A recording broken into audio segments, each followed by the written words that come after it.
Os versículos usados nos vídeos que traduzimos nem sempre correspondem a versões em português. Muitas vezes precisamos traduzir do original em inglês para fazerem sentido no contexto do vídeo.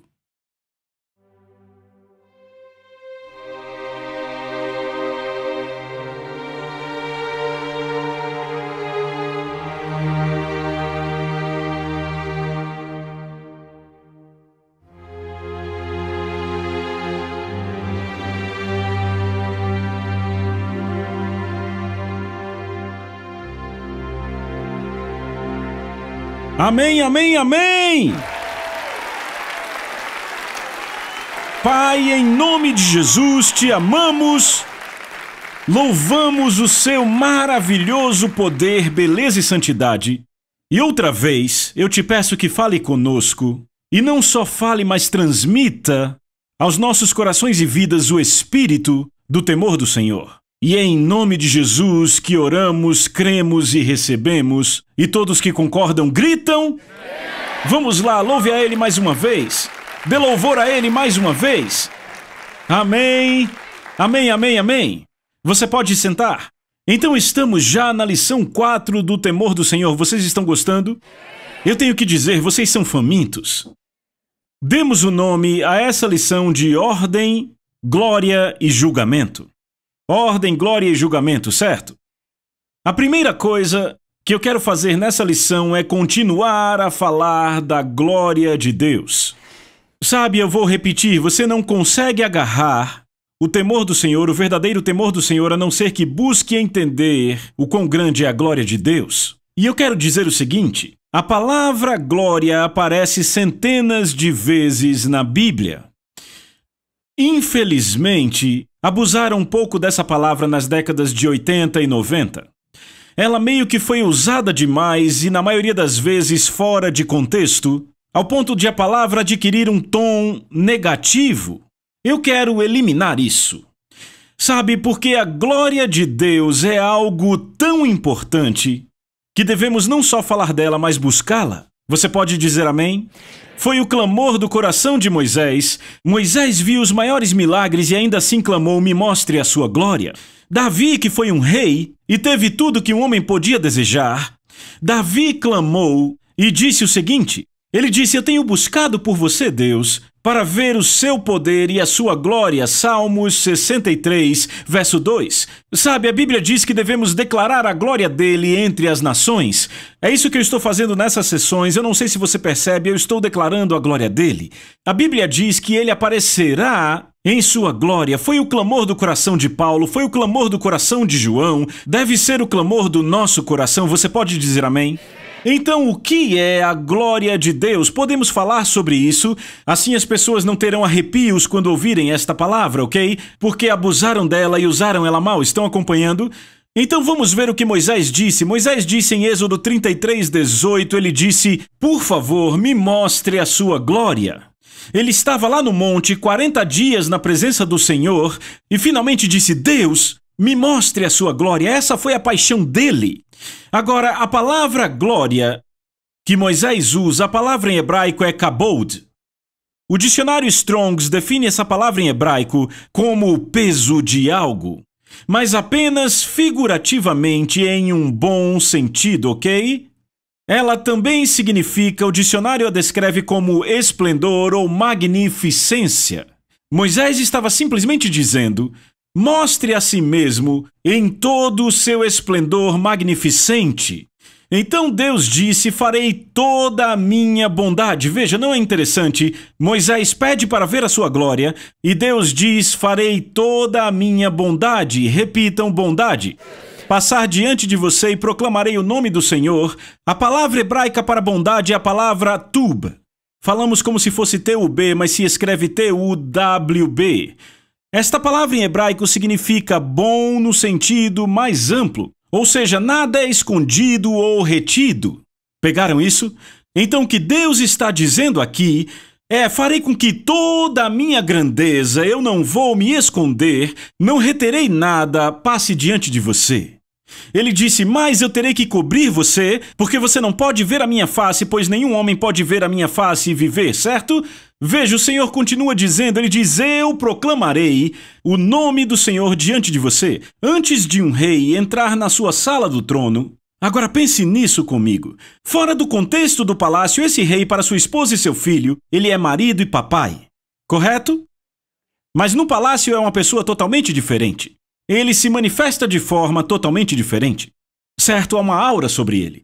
Antes desse rei entrar no palácio, havia um arauto, uma vez que tudo estivesse em ordem, tudo organizado, todo mundo em seu devido lugar, eles eram treinados a como reagir quando ele entrava, certo? O arauto então proclamava o nome do rei, e o rei entrava. Com as suas roupas reais, todo o seu esplendor, não havia como se enganar, naquela sala sabiam quem era o rei. Se você o visse andando na rua com uma camisa polo, talvez não soubesse quem era. Mas naquela sala do trono, uou, não há como se enganar. Sabe, o jogador Kurt Warner é meu amigo. Eu e Kurt nos vemos 2 vezes por ano, certo? E sabe, quando eu encontro com ele, ele está usando camisa polo, calça jeans, parece apenas um cara legal. Mas se você entra no estádio do Arizona, e eu sei que ele se aposentou já, e lá temos 100 mil pessoas, talvez 80 mil pessoas naquele estádio, e ele entra correndo por aquele túnel, há uma glória sobre ele, ele está na glória do que ele faz, conseguem ver isso? Há uma aura ali, há um esplendor, uma magnificência ali. Estão acompanhando, é assim com o rei. Então Deus diz, proclamarei o nome do Senhor diante de ti. Então, em outras palavras, Deus diz, ei, eu vou ser aquele que vai anunciar o meu nome. E eu vou entrar diante de você. Você pode dizer amém para isso? Certo? Então vemos que a glória do Senhor é tudo que faz Deus ser Deus. Todas as suas características, toda a sua autoridade, poder e sabedoria, literalmente o imensurável peso e magnitude de Deus, estão contidos na glória de Deus. Nada é oculto ou retido. Esta é a glória de Deus. Certo? Então podemos ver, como eu disse, quando Jesus ressuscitou, ele tomou o café da manhã com os discípulos. Mas então ele manifestou a sua grandeza ao apóstolo João na ilha de Patmos e ele caiu como morto. Se olharmos para Deus se revelando no Antigo Testamento, Deus disse a Abraão, Deus apareceu a Abraão próximo aos carvalhais e Abraão preparou uma refeição para ele. Certo? Mas Deus não estava em sua glória, não estava em sua glória revelada. Pense no rei, no palácio, com sua família. Mas quando ele veio naquele monte, todo Israel fugiu, porque a sua glória veio, entendem? A paixão de Deus, a paixão dele, ouçam isso, é nos levar à presença da sua glória. O objetivo dele para você, ouça, está em Apocalipse 22:4. Sabe o que diz sobre seus servos em Apocalipse 22:4? Veremos sua face. O que foi negado a Moisés, nós veremos. A paixão de Deus é levar a nós, seus filhos, a presença de toda a sua grandeza revelada, a sua glória. Nada oculto ou retido. Ele quer te abraçar. Estão vendo isso? Ele quer te envolver como um rei envolve. Essa é a sua glória. Então, eu me preparava para pregar num culto no Canadá, cidade de Saskatchewan. Era uma conferência e o dirigente já estava me apresentando. Não, desculpe, não era o dirigente, era o pastor da conferência já me apresentando. E de repente o Senhor começou a me passar por toda a Bíblia. E ele me mostrou uma progressão que acontece na Bíblia. E sabe, ele me levou de Gênesis até o Novo Testamento. Naqueles 2 minutos em que eu era apresentado, e só o Espírito Santo pode fazer isso. Mas Deus me mostrou que existe um padrão divino na Bíblia e é o seguinte: ordem, repitam ordem. Então antes da sua glória ser revelada, é preciso que haja ordem divina. Uma vez que a ordem divina é estabelecida, então a sua glória é sempre revelada na Bíblia. Uma vez que a sua glória é revelada, há grande bênção e benefício. Mas qualquer irreverência demonstrada na presença da sua glória, uma vez manifesta, encontra julgamento imediato. Deixa eu mostrar esse padrão, começa no jardim. Se olharmos para o jardim, lemos, na verdade, vamos para antes do jardim, diz que a terra, porém, estava sem forma e vazia, havia trevas sobre a face do abismo, e o Espírito de Deus pairava por sobre as águas. Deixa eu te dizer algo. O que eu estou definindo agora será a base do resto dos ensinos. Eu entendo que serei um pouco acadêmico nessa sessão, mas você tem que ficar comigo, ou do contrário, o impacto do que eu vou dizer nas sessões 5, 6, 7 e 8 não será tão grande se você não me entender. Estão comigo? Então eu serei bem didático por agora, certo? Então, a Bíblia diz que a terra estava sem forma e vazia, e as palavras no hebraico aqui eu só vou tentar pronunciar são reia e tohu, e significam sem forma e caótica. Então definitivamente vemos que não havia ordem nesse lugar. E então Deus gastou 6 dias para criar a ordem divina, juntando as águas, as árvores, tudo que ele criou, a ordem no meio do caos. Uma vez terminado, 5 dias criando essa ordem, no 6º dia, ele vem e forma o corpo do homem. Agora, você tem que perceber, tudo que forma o seu corpo físico pode ser encontrado na natureza. Mas Deus junta tudo nessa coisa complexa chamada corpo, e uma vez que ele faz isso, a Bíblia diz que ele soprou nas suas narinas o fôlego, o Espírito de Deus, e o homem se tornou ser vivente. Agora, sabe o que é interessante? O homem e a mulher não tinham roupas, certo? A Bíblia diz que estavam ambos nus, o homem e sua esposa, e não se envergonhavam disso, Gênesis 2:25. Todo o resto da sua criação tinha roupa. Peixes tinham escamas, conchas, animais tinham pelo, aves penas. Adão e Eva não tinham roupa, porque o salmista nos diz, Salmos 8:5, ele coroou Adão e Eva com glória e honra. Repitam, glória. A palavra coroar aí é a palavra hebraica atar, que significa circundar ou cercar. Então a razão pela qual Adão e Eva não precisavam de roupas é porque literalmente eles estavam cobertos com a glória de Deus. Veja, quando João viu Jesus, quando estava na ilha de Pátimos, ele o viu em sua glória. Sabe, a glória de Deus era literalmente, eu acredito, a cobertura, as vestes de Adão e Eva. As bênçãos eram indescritíveis, o fruto da terra dava do seu aumento, os animais em harmonia uns com os outros, não havia tornados, furacões ou terremotos, não havia doença, enfermidade ou pobreza. Houve grande bênção quando Deus soprou essa glória sobre o homem. Estão acompanhando? Mas o que aconteceu quando o homem pecou? Quando ele irreverentemente pensou que ele poderia se tornar como Deus, houve julgamento instantâneo, e agora Adão foi lançado fora do jardim, a terra passou a dar seu fruto por esforço, haveria então doença, enfermidade, sofrimento, pobreza, tudo isso veio sobre a humanidade. Por quê? Porque Deus pôs Adão sobre a criação. Quando Adão caiu, tudo debaixo de Adão caiu. É por isso que a natureza agora aguarda com dores de parto pela manifestação dos filhos de Deus. A natureza clama pelo momento em que nós outra vez seremos restaurados à sua glória. Jesus governará essa terra conosco e a natureza será liberada do cativeiro em que Adão a pôs. Leões então comerão grama e crianças poderão brincar próximas a ninhos de cobras. Estão comigo? Será um grande dia. Você diz amém para isso? Então, avançamos alguns milhares de anos e Deus encontra um amigo cujo nome é Abraão. Ele diz a Abraão: seus descendentes serão estrangeiros, de fato serão oprimidos em terra estrangeira, chamada Egito. Depois de 430 anos de opressão, Deus então levanta um libertador. Repitam, libertador. O nome do libertador é Moisés. Ele liberta o povo de Deus do Egito e então eles chegam no monte, como já falei, de onde o povo de Israel foge. Então Deus diz: ei, o meu desejo, a minha paixão é habitar com o meu povo em minha glória, certo? Porque Deus diz em Êxodo 25:8, e me farão um santuário para que eu possa habitar no meio deles. Então, em outras palavras, como Deus não pôde se revelar abertamente, o monte provou isso, ele disse: é preciso construir um santuário, onde eu possa pôr a minha glória, a minha própria grande presença poderá habitar nesse santuário, e eu poderei ficar perto deles, porque Deus deseja estar perto de nós. Certo? Então ouçam o que acontece. Deus dá a Moisés detalhes específicos de como construir esse santuário. Seu padrão é de acordo com o céu. Moisés passa um ano, todos aqueles homens habilidosos passam um ano para construir o santuário chamado tabernáculo, certo? E nós lemos, está em Êxodo capítulo 4, verso 33, então Moisés terminou o trabalho.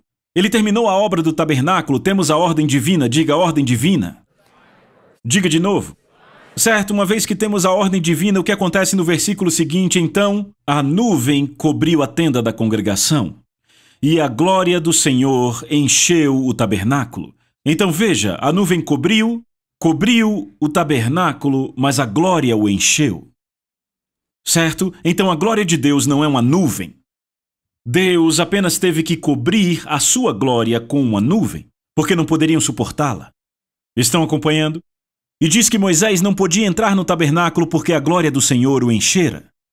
Se você pensa em Deus, pense no fogo consumidor, mas não pense no fogo consumidor como o sol, porque o sol tem pontos escuros nele. Não pense no raio laser, porque o raio laser também tem pontos escuros. Deus é pura luz. De fato, ouça o que Paulo diz a Timóteo. Ele diz em 1 Timóteo 6, 15 e 16, pelo bendito e único soberano, o Rei dos reis e Senhor dos senhores, o único que possui imortalidade, que habita em luz inacessível a quem nenhum homem jamais viu nem é capaz de ver.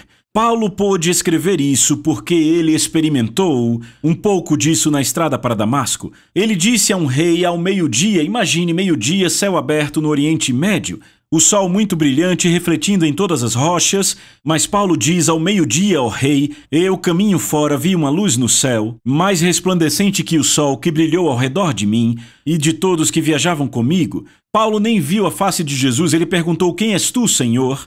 E ele disse, eu sou Jesus a quem tu persegues, mas ele disse que a luz que veio daquela presença ele nem viu. Ele disse que era mais brilhante do que o sol do meio-dia. Você já se perguntou por que a Bíblia diz que quando Jesus voltar em sua glória, o sol se tornará em trevas, a lua não brilhará e as estrelas não brilharão? O que vai acontecer? Ele vai ofuscar todas elas. Nós vemos no natural agora, se você olhar para as estrelas à noite, elas estão por todo o céu, especialmente aqui no Colorado. Mas o que acontece de manhã quando o sol vem? Todas as estrelas vão embora? Elas vão para o outro lado da Terra? Não, elas ainda estão lá, mas a glória do sol é muito maior que a glória das estrelas, e isso escurece as estrelas. Então, quando Jesus voltar, a sua glória será tão magnificente que o sol, embora continue brilhando, não mostrará o seu brilho, porque a glória dele vai escurecer aquele sol. Então vamos voltar ao tabernáculo de Moisés. Uma vez que a glória encheu o tabernáculo, grande bênção e provisão veio para as pessoas, certo? Mas então vamos para Levítico capítulo 10 e lemos no versículo 1, Nadab e Abiú, filhos de Arão, pegaram cada um seu incensário, nos quais acenderam fogo, acrescentaram incenso e trouxeram fogo profano perante o Senhor sem que tivessem sido autorizados. Deixa eu falar sobre isso. Nadab e Abiú eram 2 dos 4 filhos de Arão. Arão tinha 4 filhos. E nessa época, apenas 6 pessoas no planeta Terra tinham autorização de entrar na presença do Senhor. Quem eram os 6? Moisés, Arão e os 4 filhos dele. Então esses são 2 dentre as pessoas autorizadas. Quantos sabem que hoje todo crente nascido de novo é autorizado a acessar a presença de Deus? Por quê? Por causa do sangue de Jesus, o novo e vivo caminho. Mas nessa época, apenas 6 seres humanos eram autorizados na face da terra a entrar na presença do Senhor. E aí temos 2 desses 6. Nadab e Abiú. Agora notem que quando entraram ofereceram fogo profano. Repitam, fogo profano. A palavra profano é definida da seguinte forma, significa tratar o que é sagrado como comum. Tratar o que é santo como ordinário. O dicionário Webster dá uma definição com apenas uma palavra, irreverência. Então Nadab e Abiú entraram na presença de Deus e entenda, eles já faziam isso. Vinham fazendo isso, a glória encheu o tabernáculo em Êxodo, no fim do livro, mas em Levítico capítulo 2 não sabemos quantos anos se passaram, mas Nadab e Abiú, parte do serviço deles era entrar na presença do Senhor, o sumo sacerdote fazia isso, esses homens também entravam no que se chamava lugar santo com uma certa frequência, e o que aconteceu foi que começaram a se familiarizar demais com a presença de Deus, estavam perdendo o temor do Senhor, estão acompanhando? E eles entraram com irreverência, repitam, irreverência. Eu quero que notem o que aconteceu. No verso seguinte, lemos, então saiu fogo de diante do Senhor e os consumiu e morreram perante o Senhor. E aqui é aquele tipo de morte que o coveiro realmente vende e enterra 7 palmos abaixo da terra. Mortos. Sacerdotes do Senhor. Eram filhos de Arão, sobrinhos de Moisés. Mortos. Porque foram à presença da sua glória com irreverência. Julgamento instantâneo. Moisés disse a Arão, isso é o que o Senhor disse, Por aqueles que se aproximam de mim, eu devo ser considerado santo, e diante de todo o povo eu devo ser glorificado. E então Arão se calou. O que Moisés disse a Arão foi um decreto universal e eterno. Como assim um decreto universal e eterno? Universal significa que o que Moisés tinha acabado de falar, porque Moisés apenas citou o que Deus havia falado anteriormente. Isto é o que o Senhor disse por aqueles que se aproximam de mim. Então esse não foi um pensamento de Moisés. Foi algo que Deus falou anteriormente, e o que ele falou é universal e eterno. Universal significa que se aplica a todo ser criado, humano ou angelical. O que significa eterno? Eterno significa que sempre foi dessa forma e sempre será dessa forma, nunca vai mudar, querido. Deus disse, por aqueles que se aproximam de mim, eu devo. Não é eu posso, não pode ser uma boa ideia, eu devo ser considerado santo. Eu quero te desafiar antes de você orar, a realmente fazer o que Jesus ensinou no Pai Nosso. Pai nosso que está nos céus, santificado seja o teu nome. Perceba isso por dentro, para que você medite na grandiosidade do Pai que você está chamando de Pai, que é o seu Pai. Ele é o seu Pai, mas ele também é fogo consumidor. Ele também é o Rei do Universo. Você pode dizer amém? Houve julgamento imediato. Por quê? Porque esses dois rapazes que eram autorizados a estar na presença de Deus vieram com irreverência. Agora vamos ao templo. Avançamos alguns anos, basicamente 500 anos. E então chegamos a Davi. Davi tinha uma paixão para restaurar a presença de Deus a Israel. Deus disse, Davi, você já teve guerra demais. Eu quero que o seu filho construa meu templo. Eles já estão na terra prometida, não precisam de um tabernáculo portátil, porque não estão vagando como no deserto. E Deus disse, certo, podem me construir uma casa. Ainda não é a casa que eu quero, porque a casa que eu quero é uma casa não feita por mãos. Mas façam-me uma casa. E eu quero que seu filho faça. Salomão passou 7 anos levantando esse elaborado templo.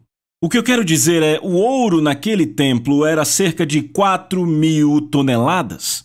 A prata, 40.000 toneladas. E bronze não dava nem para pesar. Imagine um prédio elaborado. Salomão está trabalhando nesse tabernáculo há 7 anos. Salomão e todos os seus habilidosos trabalhadores e construtores. Chegamos em 2 Crônicas 5:1, que diz, então todo o trabalho que Salomão havia feito para a casa do Senhor estava terminado. Ordem divina, repitam, ordem divina. Salomão então juntou todo Israel em Jerusalém, onde o templo ficava. E no verso 7 lemos que todos os sacerdotes se santificaram em preparação para a presença do Senhor. Não haveria nenhuma irreverência, porque esses sacerdotes lembravam dos seus antepassados Nadab e Abiú. O verso 12 nos diz que havia 120 sacerdotes que se santificaram. Repita, 120. Eu quero que você lembre disso na próxima sessão. Verso 13 diz, quando todos os 120 cantores e trombetas estavam como um, repitam, como um, lembre disso na próxima sessão, para tocar em uníssono ao Senhor. Então veja, versos 13 e 14, então a casa do Senhor se encheu com uma nuvem, e os sacerdotes não puderam continuar ministrando por causa da nuvem, pois a glória do Senhor encheu a casa do Senhor. Então Deus, em sua grandeza, encheu aquele templo, por isso ninguém podia entrar. Sabe, a sua glória manifesta encheu aquele templo. Imaginem que visão aquilo foi. Estão comigo? Mais uma vez, vemos ordem divina, o templo sendo construído por 7 anos, e quando a ordem divina ocorre, então a gloriosa presença de Deus se manifesta e vemos bênçãos, prosperidade, como Israel nunca tinha experimentado. Sob o governo de Salomão, houve prosperidade e bênção como Israel nunca tinha experimentado. Certo? No entanto, assim como antes, a irreverência começou a chegar. E 2 Crônicas 36, de 14 a 16, diz que todos os chefes dos sacerdotes e o povo se tornaram mais e mais incrédulos. O Senhor Deus dos seus ancestrais repetidamente enviou seus profetas para avisá-los, pois tinha compaixão do seu povo e do seu templo, mas o povo zombava desses mensageiros de Deus e desprezava suas palavras, escarnecia dos profetas até que a ira de Deus não pôde mais ser contida. Eles ridicularizavam os mensageiros, perderam totalmente o temor do Senhor. Agora vejam o julgamento, 2 Crônicas 36, de 17 a 19. Então o Senhor trouxe o rei da Babilônia contra eles. Os babilônios mataram os jovens de Judá, ao ponto de persegui-los até o templo, não tendo pena do povo, matando tanto jovens quanto velhos, homens e mulheres, doentes e sãos. Deus os entregou a Nabucodonosor, e seu exército pôs fogo no templo de Deus, derrubou os muros de Jerusalém, queimou todos os palácios e completamente destruiu tudo de valor. O julgamento chegou de novo. Então vemos o padrão no Velho Testamento de ordem, glória e julgamento. Agora chegamos no novo santuário. Repitam, um novo santuário. A hora então chegou e vamos avançar para o tempo de João Batista e Jesus. Chegou o tempo em que Deus habitaria no templo que ele sempre desejou habitar, ou seja, o templo do ser humano, certo? E então como esse processo começa? Temos que ter ordem divina. E quem é aquele que traz a ordem divina? Seu nome é João Batista. João Batista é chamado o princípio do Evangelho de Jesus Cristo, está em Marcos capítulo 1, verso 1. Alguns acreditam que João Batista era um profeta do Velho Testamento. Eu não acredito nisso, porque ele está no começo de todos os 4 evangelhos. E de fato Marcos diz que ele é o princípio do Evangelho de Jesus Cristo e começa a falar do seu ministério. Se formos para o que Jesus disse em Lucas 16:16, a lei e os profetas foram até João. Ele não disse a lei e os profetas profetizaram até mim. Isso porque João Batista é o princípio do Evangelho de Jesus Cristo. O que João pregou? João pregou um batismo de arrependimento, amém? O anjo disse o seguinte, e converterá, Lucas 1,16, muitos dos filhos de Israel ao Senhor seu Deus, e habilitar, repitam, habilitar, ordem divina, habilitar para o Senhor um povo preparado. Isaías disse a mesma coisa, o anjo estava apenas citando o que Isaías havia dito sobre João. Voz que clama no deserto, preparai o caminho do Senhor, endireitai no ermo vereda nosso Deus. Todo vale será aterrado e nivelados todos os montes e outeiros. O que é tortuoso será retificado e os lugares escabrosos aplanados. A glória do Senhor se manifestará.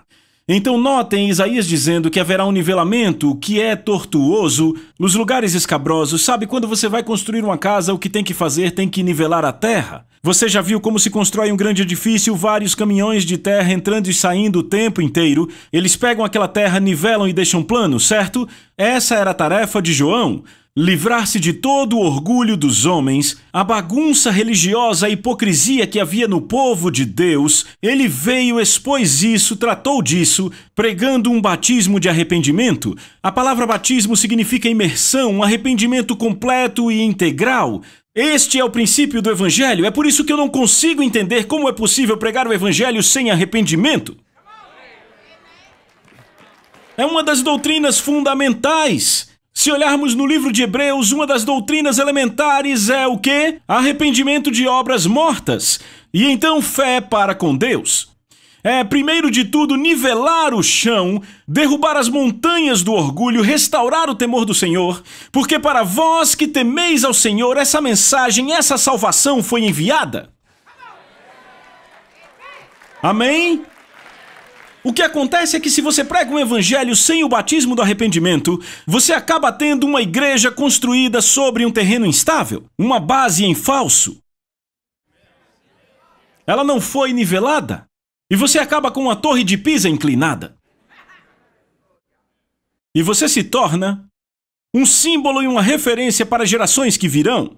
Eu não quero que a minha geração seja referida pelas pessoas balançando a cabeça negativamente, dizendo que éramos um bando de tolos por aqueles que virão nas próximas gerações. Por isso que precisamos de pregadores que pregarão não só as boas novas do Evangelho, mas pregarão o requisito que é o batismo do arrependimento, a saída das obras mortas para o Deus vivo. Você pode dizer amém? Então, uma vez o trabalho de João completo, o que aconteceu? Bem, lá vem Jesus. Ele é o sábio construtor, diga o sábio construtor. Jesus vem e a Bíblia diz, porque ninguém pode lançar outro fundamento senão Jesus. João veio, nivelou o solo, deixou o plano, e Jesus lança o fundamento para construir o templo de Deus, onde ele habitará para todo sempre, e esta é a igreja. Você está comigo? Então Jesus passa 3 anos e meio nos mostrando a forma de Deus, a forma do reino. Ele vem pregando as boas novas do reino. Você tem que lembrar, ele pregou na linha de João, porque a lei e os profetas foram até João. O que Jesus está dizendo é: eu posso trazer as boas novas do reino porque nós já tratamos da parte do arrependimento.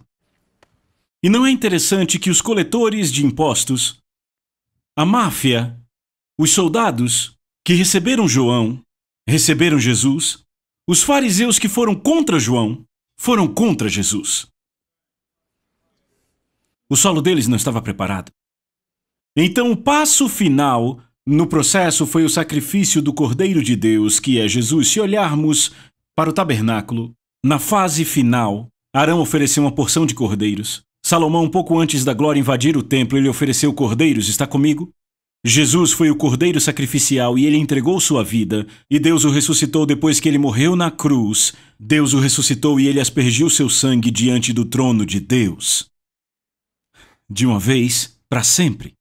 Uma vez já valeu para sempre. Não precisamos mais sacrificar cordeiros, bodes, touros, uma vez por ano. Agora, a obra foi consumada. Então agora nós vemos o tabernáculo preparado e partimos para a parte da glória. Repitam, glória. Vá para Atos capítulo 2 e lemos: ao cumprir-se o dia de Pentecostes, estavam todos reunidos no mesmo lugar. Veja, havia 120 homens reunidos ali naquele lugar. Vocês lembram que acabamos de ler em Crônicas? 120 sacerdotes, certo? De repente veio um som do céu como de um vento impetuoso e encheu toda a casa onde estavam assentados. E apareceram distribuídas entre eles línguas como de fogo, e pousou uma sobre cada um deles. Todos ficaram cheios do Espírito Santo. Primeiro eu quero dizer, esqueça aquelas imagens que você viu na escola dominical. Aqueles caras com os mantos e aquelas... sabe, parecem uns isqueiros em cima das cabeças deles. Aquilo não aconteceu assim. Eu disse, não aconteceu assim. Eles foram batizados no fogo. A palavra batismo, ela vem de submergir, ela traz a ideia de imersão. O corpo humano é alongado, plano e estreito. Se o seu corpo fosse batizado com fogo, ele se pareceria com uma língua. Você consegue ver isso? A glória do Senhor encheu seu templo mais uma vez. O templo onde ele sempre desejou habitar. Agora Deus está habitando outra vez, como foi com Adão, no templo onde ele sempre desejou habitar. A sua glória está enchendo o templo que ele desejou encher, você entende? Então vemos, a ordem divina veio no Novo Testamento, e Deus encheu o templo com sua glória em Atos 2. Na próxima sessão, eu vou falar com vocês do próximo passo. E você sabe qual é o próximo passo, o julgamento. E eu tenho certeza que isso vai abrir muito os seus olhos, sabe por quê? Porque você sabe do que eu vou falar, de um casal chamado Ananias e Safira. Eles mentiram, desrespeitaram a presença do Espírito Santo, imediatamente morreram. Pessoas se perguntaram: eu conheço pregadores que mentem, e por que não morrem? Você vai ver tudo isso na próxima sessão. E tudo vai fazer sentido para você, porque deixa eu te dizer uma coisa. O desejo de Deus é nos pôr de volta ao lugar onde andamos na sua glória. Porque Isaías profetizou que nos últimos dias as trevas cobrirão a terra, a escuridão os povos, mas a glória do Senhor resplandecerá. Está nos nossos corações. Ele pôs a glória dele em nossos corações. Mas ele disse, resplandecerá sobre nós. E eu vou falar sobre algumas coisas nas próximas sessões que vão fazer o seu espírito dançar, acredite. Eu estou dizendo. Então não perca a próxima sessão. Vejo vocês na sessão 5. Amém?